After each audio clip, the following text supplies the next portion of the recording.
I've been using the Eufy 2C cameras in HomeKit for about a year now, and although they are my favorite outdoor camera, they are certainly not without their flaws. So today I'm going to tell you the good and the bad of using these cameras in HomeKit after 1 year of usage, and if I still recommend them to protect your house. I will leave my initial review video down in the description below if you want to see the unboxing and how to get them into HomeKit. And as always, there will be time codes in the description below if you want to skip around to a specific section. Let's first check out the good. What has been good about them over the past year? Well, for starters, the video quality is really good. The model I have is 1080p quality, and it looks good when you're viewing it in HomeKit. Faces look good, and the footage is smooth whenever there is fast motion, like with running. It has a 135-degree field of view, so you can capture a wide range, which makes it easy to see what's around you. Night vision quality is pretty good, and there's a spotlight for color night vision, making it easy to see somebody's face or the surroundings better.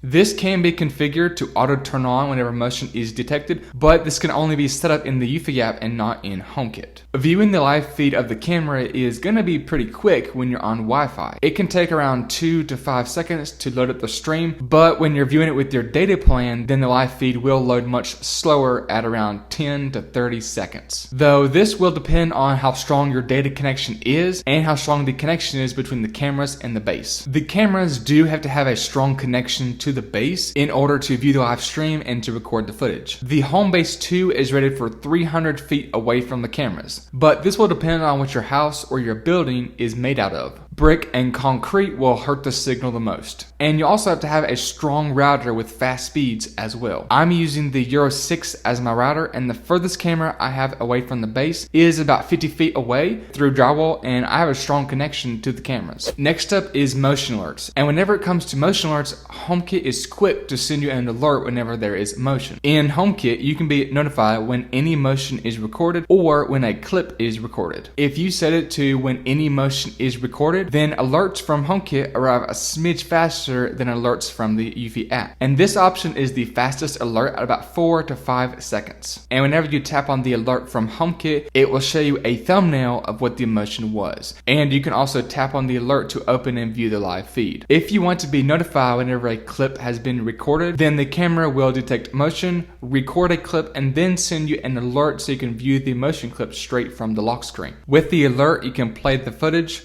scrub across the timeline, play, pause, and also control other devices that are in that same room. And it takes around 10 to 12 seconds, which is not too bad. And with HomeKit, you have HomeKit Secure Video, which allows you to stream, record, and view motion notifications right from inside the Home app. To use HomeKit Secure Video, you will need an iOS device with the latest software, a home hub like a Apple TV, HomePod, or iPad, and a 200GB or larger iCloud storage plan. Whenever the camera detects motion, then there's a red light that comes on to indicate that footage is being recorded, but it can be disabled in the Home app. You can receive alerts based on the type of motion, like people, vehicles, packages, and pets. And I have found this to be very accurate, and it's been helpful to know who or what was there without having to open up the app. The camera can detect faces with facial recognition, but if you're too far from the camera, it won't be able to make out your face to know who you are, so it'll just say that it detected a person. But if you're close enough, then it will say who it think it saw.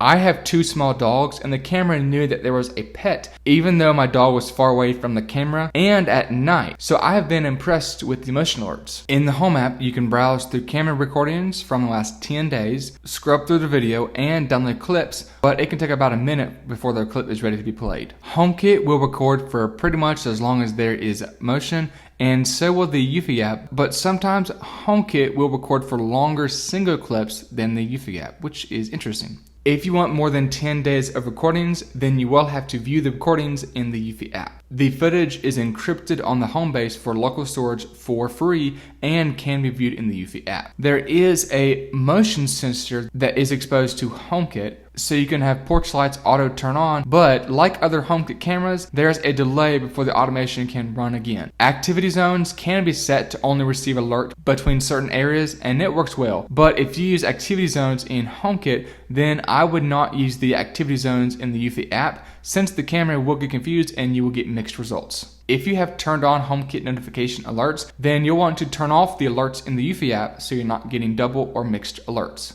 In the Eufy app, I currently have the sensitivity set to max and all motion to really get the most alerts. I used to lower the sensitivity and choose human only, but there were times when the camera did not detect that a human was nearby, even though there was, so I just set it to all motion to get all alerts. But of course, by doing this, I still do get alerted when tree branches move or if the shadows from the sun change. When it comes to battery life, Eufy claims that you can get up to 6 months of battery life on a single charge, and I would say this is accurate if you don't use them in HomeKit. And I'm averaging about 2 months for a camera that's heavily used and about 3 months for a camera that's not heavily used. Now, your battery will vary on a bunch of different factors, such as the weather, amount of motion alerts, and more, but mainly in HomeKit, because having the camera in HomeKit will drain the battery the fastest. And just as an FYI, whenever the cameras are in HomeKit, you are not able to disable the live feed in the Eufy app. In the Eufy app, you can choose between 3 different working modes that can adjust recording settings to optimize battery life. But when you're using them in HomeKit, you can only use optimal surveillance, which is the most impactful on the battery. There is a weather-tight seal on the bottom, which is where you charge the camera. And it takes around 5 to 6 hours to charge the camera from 0 to 100%. To get basically unlimited amount of battery, you can use the Eufy solar panel, which is an additional add-on for the camera that will use the sun to charge the camera. Now, it won't keep the camera at 100% all the time, but it will always keep it close to being fully charged. I would recommend the Eufy solar panel for high up places that are hard to reach with a ladder. And last up is durability. These cameras are wire-free and IP67 weatherproof rated, so they're built to withstand elements like rain, snow,